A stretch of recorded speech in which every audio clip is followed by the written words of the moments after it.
Hello everyone, kids garden tutorial पे आप सभी का स्वागत है। आज हम लोग क्लास 10th की चैप्टर 2 इंग्लिश टेक्स्ट बुक की चैप्टर 2 जिसकी हेडिंग है Nelson Mandela long walk to freedom. तो इसके एक्सप्लेनेशन की वीडियो हमने ऑलरेडी अपलोड कर रखी है अपने चैनल पे। तो अगर आपने नहीं देखी है तो आप प्लेलिस्ट ज़रूर चेकआउट करें। क्लास 10th इंग्लिश के नाम से प्लेलिस्ट बनी हुई है, तो आप इसके पहले के लेसन्स और साथ में इस चैप्टर के हिंदी एक्सप्लेनेशन की वीडियो वहाँ से देख सकते हैं। ठीक है, तो आज हम लोग इस वीडियो में मेनली इनके जितने भी क्वेश्चन आंसर्स हैं सारे के सॉल्यूशंस देखने वाले हैं। तो वीडियो पे आप लोग एंड तक ज़रूर बने रहें, और अगर आप नए हैं चैनल पे तो प्लीज़ चैनल को सब्सक्राइब ज़रूर करके बेल आइकन ज़रूर प्रेस कर लीजिएगा, क्योंकि ऐसे कंटेंट आपको इसमें रेगुलर मिलते रहेंगे। तो चलिए शुरू करते हैं। सबसे पहला क्वेश्चन है हमारा यहाँ पे, where did the ceremonies take place? Can you name any public buildings in India that are made of sandstones? ठीक है, तो इसमें एक सेरेमनी की बात की गई थी जो कि बोथ टेकिंग सेरेमनी थी, और वो कहाँ पे हुई थी यही यहाँ पे मेनली पूछा जा रहा है। ठीक है, और ये भी साथ में पूछा जा रहा है कि क्या आप बता सकते हैं कि हमारे भारत में ऐसी कौन सी पब्लिक बिल्डिंग है जो कि सैंडस्टोन से बनी हुई है। ठीक है, तो चलिए आंसर देखते हैं इसका आंसर हो जाएगा the ceremony took place in the lovely sandstones amphi theatre formed by the union buildings in Pretoria. ठीक है, तो सेरेमनी जो था वो कहाँ पे हुआ था? तो लवली सैंडस्टोन का जो एम्पी थिएटर बना हुआ था कहाँ पे? यूनियन बिल्डिंग था जो कि प्रिटोरिया में था। ठीक है, साउथ अफ्रीका की राजधानी प्रिटोरिया में ये यूनियन बिल्डिंग था जो कि एक एम्पी थिएटर टाइप था, और वो किस चीज़ से बना था? तो सैंडस्टोन से बना हुआ था। ठीक है, तो हमारे भारत में जो है the Supreme Court of India and the Parliament House are the public buildings made of sandstones. तो हमारे भारत में जो हमारा सुप्रीम कोर्ट है भारत का, और जो पार्लियामेंट हाउस है हमारा भारत का, वो किस चीज़ से बना हुआ है? तो सैंडस्टोन का बना हुआ है। ठीक है, चलिए नेक्स्ट क्वेश्चन पे आते हैं।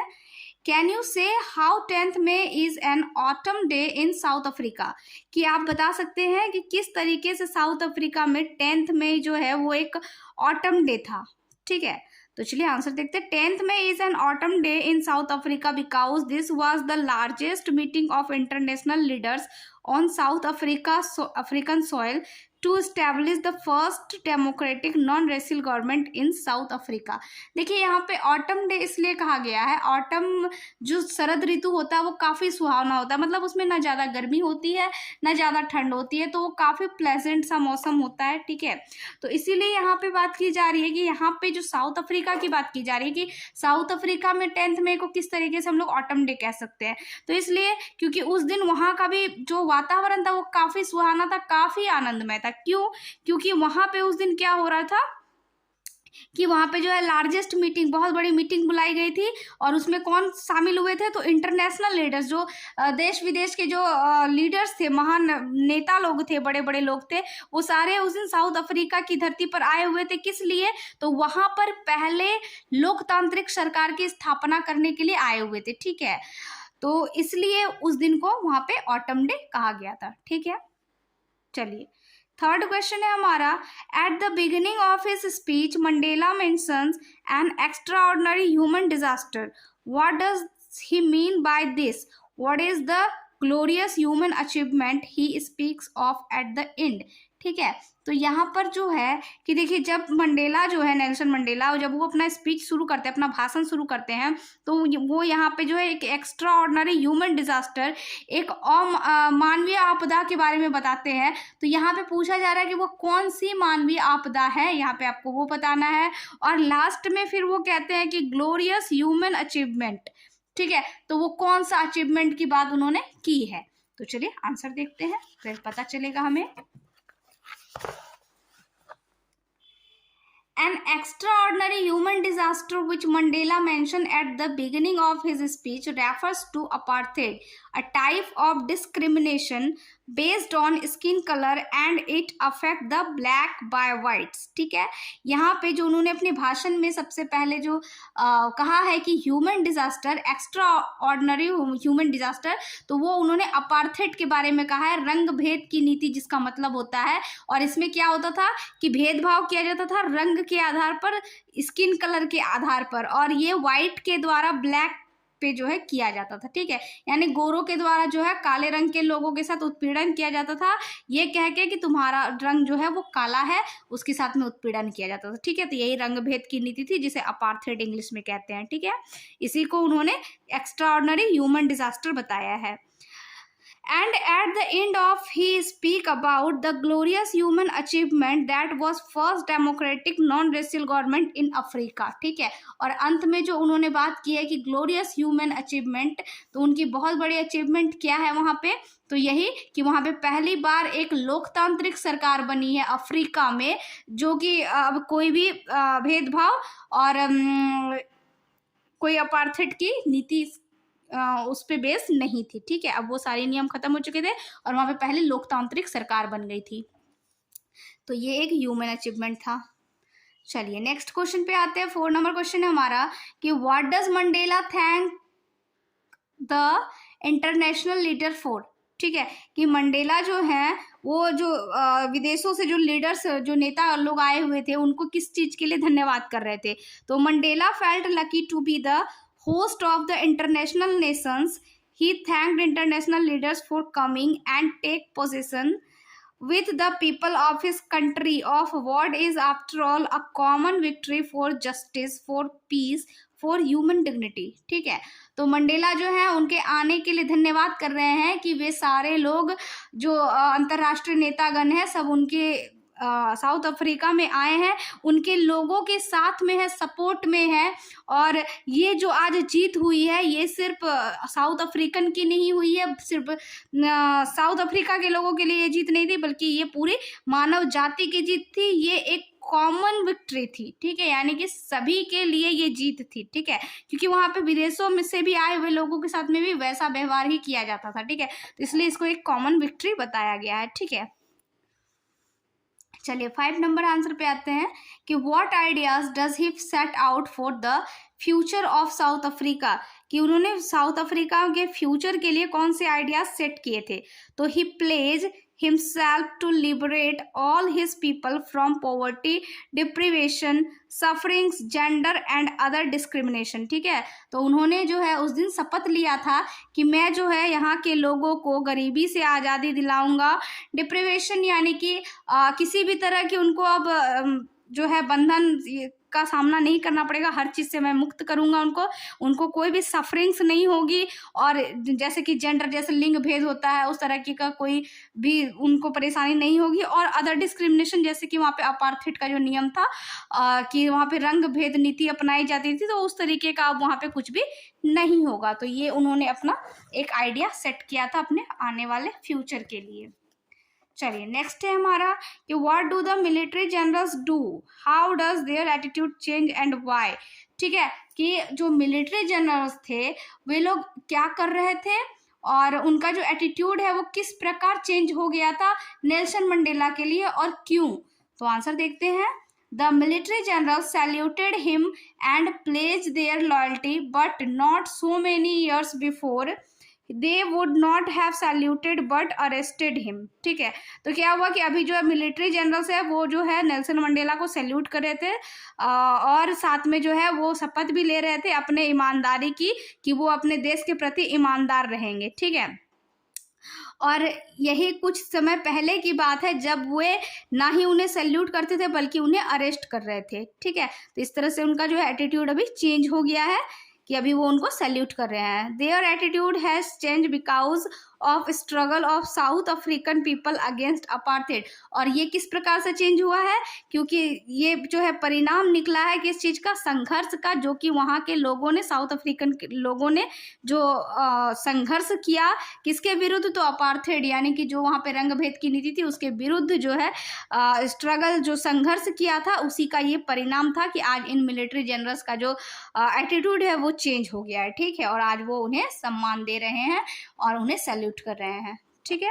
चलिए नेक्स्ट है कि why were two national anthem sung, उस दिन दो नेशनल एंथम क्यों गाए गए थे? There were two national anthem sung, one by whites and other by blacks. एक जो है गोरों ने गाया था और एक काले लोगों ने गाया था।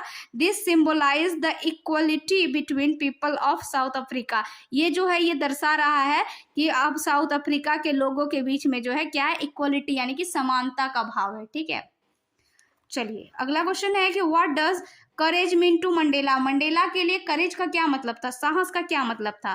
तो according to Mandela courage means not the absence of fear but the triumph over the fear. ठीक है, यानी मंडेला के लिए साहस का मतलब ये नहीं था कि हमें डर नहीं है तो हम साहसी है। ठीक है, साहस का मतलब है डर के ऊपर जीत पाना, तभी वो साहसी हुआ। ठीक है, चलिए नेक्स्ट क्वेश्चन है हमारा कि which does he think is natural to love और टू हेट। यानी मंडेला के नज़र में जो है क्या नेचुरल था, क्या प्राकृतिक था, प्यार करना या फिर नफरत करना? तो इसका आंसर हो जाएगा Mandela thinks love is natural. Mandela का ऐसा मानना था कि जो लव है वो नेचुरल है, जो कि हमारे हार्ट से डायरेक्ट आता है, तो ये काफ़ी नेचुरल है। चलिए नेक्स्ट क्वेश्चन है हमारा कि how does Mandela describe the system of government in his country. कि जो मंडेला है वो अपने देश के जो सिस्टम को जो सरकार की जो नीतियां हैं उसको किस तरीके से डिस्क्राइब कर रहा है इन द फर्स्ट डिकेड, यानी पहले दशक में, और फिर बताना है कि in the final decade of the 20th century, और 20वीं सदी के फाइनल दशक में जो है वो किस तरीके का सिस्टम बता रहे हैं गवर्नमेंट का। ठीक है, तो चलिए देखते हैं आंसर। फर्स्ट नंबर में हो जाएगा in the first decade of 20th century, यानी कि 20वीं सदी के पहले दशक में the white skin people of South Africa patched up their differences and erected a system of racial domination against the dark skin people of their own land. ठीक है, यानी क्या हो रहा था कि जो 20वीं सदी के जो पहले दशक में होता था कि जो गोरे लोग थे वे काले लोगों के साथ भेदभाव करते थे उसके स्किन के कलर के आधार पर, और उनका जो है उत्पीड़न करते थे, उन्हीं की धरती पे उन्हीं का उत्पीड़न हो रहा था। ठीक है, तो उस समय ये हो रहा था। और फिर यहाँ पे सेकंड नंबर है हमारा कि जब 20th सेंचुरीज का फाइनल डिकेड में किस तरीके का था। तो देखिए in the last decade of 20th century that system had been overturned forever and replaced by one that recognized the rights and freedom of all peoples regardless of the colour of their skin. ठीक है, और last में क्या हो गया, 20th century के last तक में ये जो अपार्थेड का जो नियम है, जो रंगभेद की नीति है, वो पूरी तरीके से खत्म हो चुकी थी, बदल चुकी थी, और अभी यहाँ पे अब सारे लोग स्वतंत्र थे, अपने अधिकार प्राप्त थे उनको, और अब जो है उनके कलर के आधार पर, स्किन कलर के आधार पर कोई भी भेदभाव नहीं किया जा रहा था। ठीक है, चलिए अगर आप नोट्स बनाना चाहते हैं तो वीडियो पॉज करके आप नोट्स बना सकते हैं आसानी से। ठीक है, चलिए नेक्स्ट क्वेश्चन है what twin obligations does Mandela mention, कि मंडेला ने कौन से दो कर्तव्य जो हैं बताए हैं।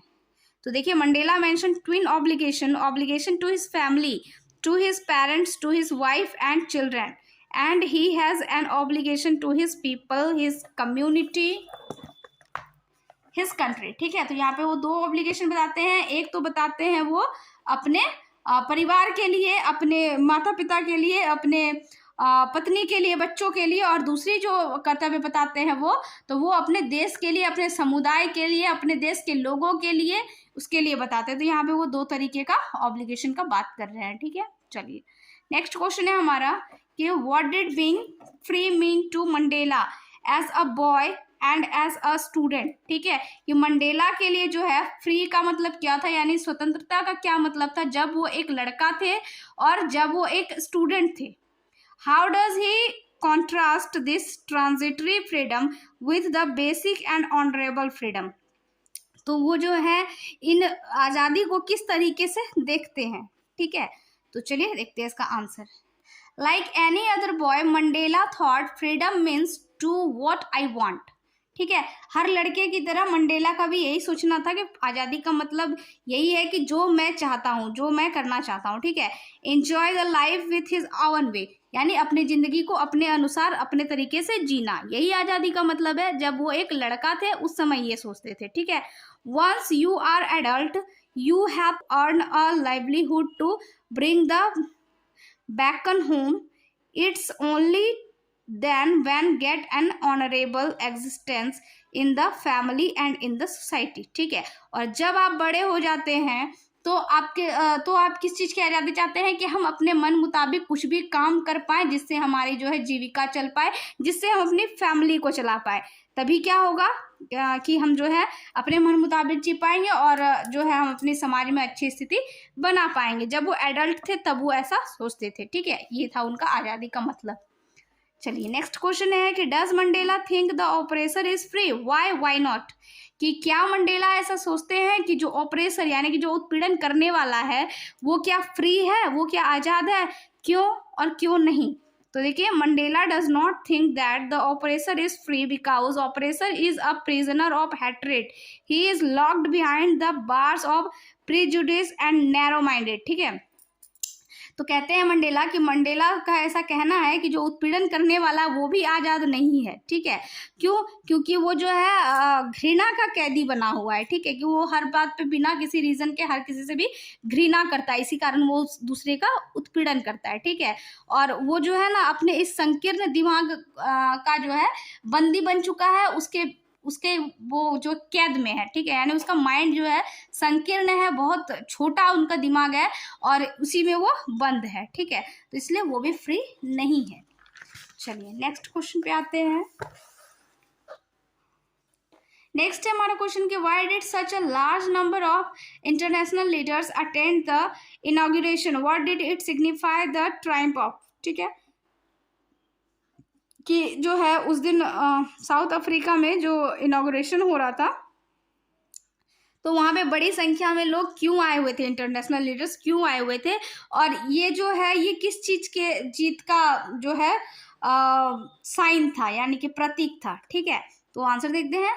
By the part of the international by being part of the inauguration, international leaders showed a gesture of solidarity and support to the idea of the end of apartheid। ठीक है, कि उस दिन जो उतने लोग उतनी संख्या में जो इंटरनेशनल लीडर्स आए हुए थे वो अपना सपोर्ट दिखा रहे थे वहाँ के लोगों के लिए कि जो है अब वहाँ पे रंग भेद की नीति खत्म हो चुकी है, इसके लिए वो अपना सपोर्ट दिखा रहे थे। ठीक है, it signified the triumph of good over evil and the creation of a tolerant society without any discrimination. ठीक है, और ये किस चीज़ का प्रतीक था? तो ये प्रतीक था कि अच्छाई का बुराई पर जीत था ये, और ये इस चीज़ का ही प्रतीक था। और अब वहाँ पे ऐसा कोई समाज नहीं था, कोई भेदभाव वाला अब वहाँ पे समाज नहीं था। ठीक है, चलिए next question, what does Mandela mean when he is simply the sum of all those African patriots who had gone before him। कि मंडेला जो ऐसा कहते हैं कि मेरे से जो भी अफ्रीकन देशभक्त जो जा चुके हैं मैं उनका सम हूँ, मतलब उनके बदले में अभी मैं हूँ, ऐसा कहने का उनका जो है क्या मतलब था। ठीक है, तो देखिए आंसर देखते हैं। By saying that he is simply the sum of all those African patriots, Mandela wants to pay his tribute to all people who have sacrificed their lives for the sake of freedom। ठीक है, तो ऐसा कह करके कि पहले जितने भी अफ्रीकन देशभक्त थे जो कि मेरे से पहले जा चुके हैं, उन्होंने अपने प्राणों को न्यौछावर कर दिया इसी आज़ादी के लिए, तो आज उन सबके बदले में यहाँ पे जो है एक हूँ उनके बदले में। ठीक है, यानी उनकी जो है उनका बलिदान जो है वो बेकार नहीं है, उनका बलिदान का ही परिणाम है कि आज उनको जो है आज़ादी मिल गई है। ठीक है, और अपार्थेड की जो वहाँ पे नीति वो भी खत्म हो गई है। ठीक है, तो इस तरीके से वो अपना रिस्पेक्ट दे रहे हैं उन सभी लोगों को, उन सभी पैट्रियोट्स को। ठीक है, he says that he is grateful to those who had gone before him because those heroes of past had paved the path of cooperation and unity for him। ठीक है, कि वो जो लोग उनसे पहले जा चुके हैं उनके लिए वो काफ़ी ग्रेटफुल फील कर रहे हैं। क्यों? क्योंकि उन्हीं के बदौलत, उनके ही प्रयास से आज जो है इनको भी सपोर्ट मिल पाया लोगों का, और लोगों ने इनका साथ दिया और बल्कि वो एकता से लड़े भी।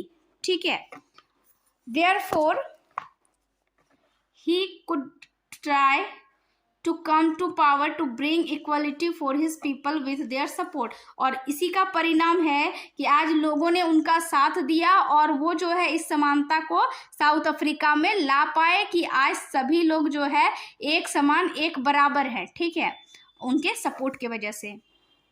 चलिए नेक्स्ट क्वेश्चन देखते हैं। Would you agree that the depth of operations create heights of character? How does Mandela illustrate this? Can you add your own example to this argument?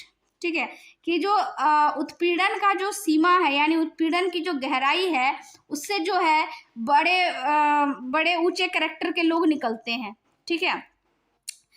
तो इस बात को मंडेला किस तरीके से मतलब बताना चाह रहे हैं, ठीक है, और क्या आप अपना कुछ एग्जाम्पल इसमें ऐड करना चाहते हैं इस तरीके का? तो चलिए इसका आंसर देखते हैं। I agree with the statement that depth of operations create heights of character, ठीक है, यानी हम इस बात से सहमत हैं कि जो उत्पीड़न की जो डेप्थ यानी गहराई यानी कह सकते हैं बहुत ज़्यादा उत्पीड़न से ही जो है एक बड़े कैरेक्टर के लोग जो है निखर करके सामने आते हैं, ठीक है। Nelson Mandela illustrate this by giving example of great heroes of South Africa who sacrifice their lives in the long freedom struggle, ठीक है, और इस बात को वो बता रहे हैं उन लोगों का एग्जाम्पल दे करके, उन साउथ अफ्रीकन लोग जो कि इस संघर्ष के लिए अपने जीवन को बलिदान कर दिए, अपनी जिंदगी को बर्बाद कर दिए। किस चीज के लिए? सिर्फ उस आज़ादी को पाने के लिए, उस आज़ादी के संघर्ष में अपने जीवन का बलिदान कर दिए। तो ये उनका एग्जाम्पल दे करके इस बात को बता रहे हैं कि उनके साथ में कितना ज़्यादा गलत हुआ, कितना ज़्यादा बुरा हुआ, उनको कितना ज़्यादा उत्पीड़न झेलना पड़ा, और आज जो है और इसी कारण से जो है उनका जो है निखरा हुआ रूप आया कि वो जो है आज खुद को बलिदान कर दिए इस सिर्फ स्ट्रगल के लिए, इस आज़ादी के संघर्ष के लिए, ठीक है। तो इसी तरीके का जो है कहते हैं ना कि बहुत ज़्यादा किसी को दबाने से, बहुत ज़्यादा दर्द देने से किसी को कोई निखर जाता है और कोई टूट जाता है। तो यहाँ पे वही निखरा हुआ रूप उनका दिखाया गया है, ठीक है। तो India is full of such examples, और हमारा इंडिया जो है इस तरीके के एग्जाम्पल से तो भरा पड़ा है। During our freedom struggle there was a large number of leaders of great character. तो हमारे जब भारत में जब स्वतंत्रता का संग्राम छिड़ा हुआ था उस समय भी यहाँ पे बहुत सारे संख्या में ऐसे लोग थे, बहुत सारे ऐसे नेता थे, ऐसे ऊंचे कैरेक्टर वाले जिन्होंने भारत के लिए जो है अपना सब कुछ न्यौछावर कर दिया था।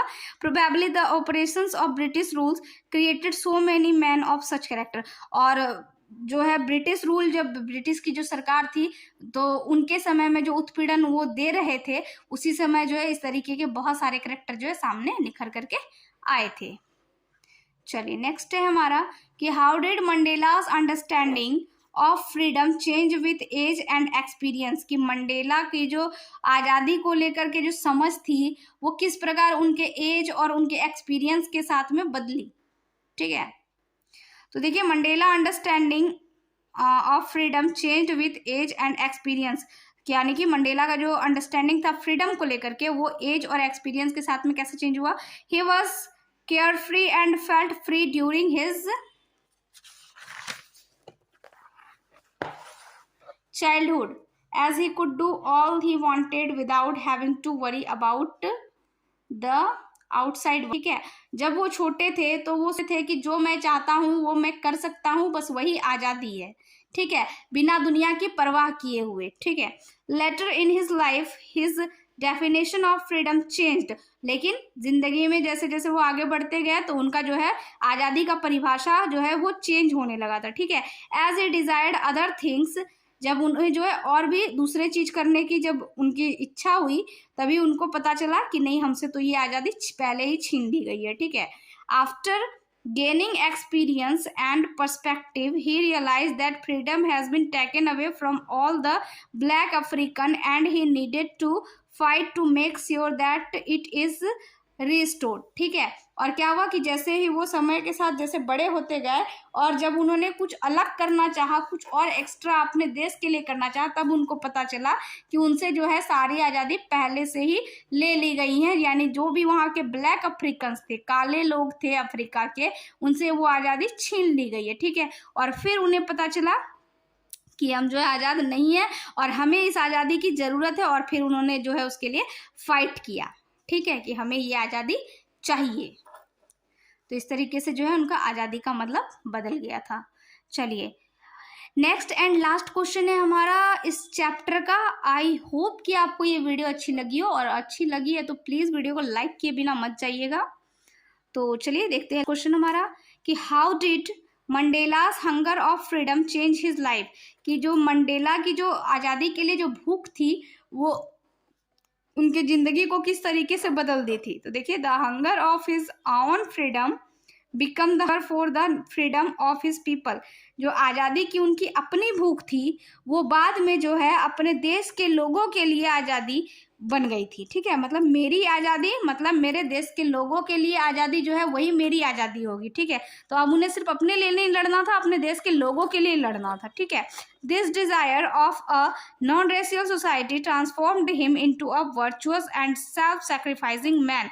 और यही जो भूख थी, यही जो इच्छा थी, उनको जो है एक किस तरीके का आत्म बलिदानी प्रवृत्ति का जो है इंसान बना दिया था, ठीक है, कि मैं खुद को बलिदान कर दूंगा लेकिन मैं ये आज़ादी सभी के लिए मुझे चाहिए, ठीक है।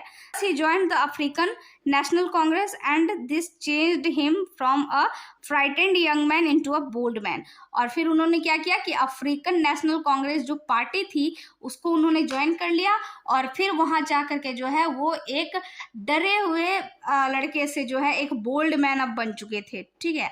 तो इस तरीके से जो है आज की भूख ने उनको काफ़ी बदल दिया था। Thanks for watching.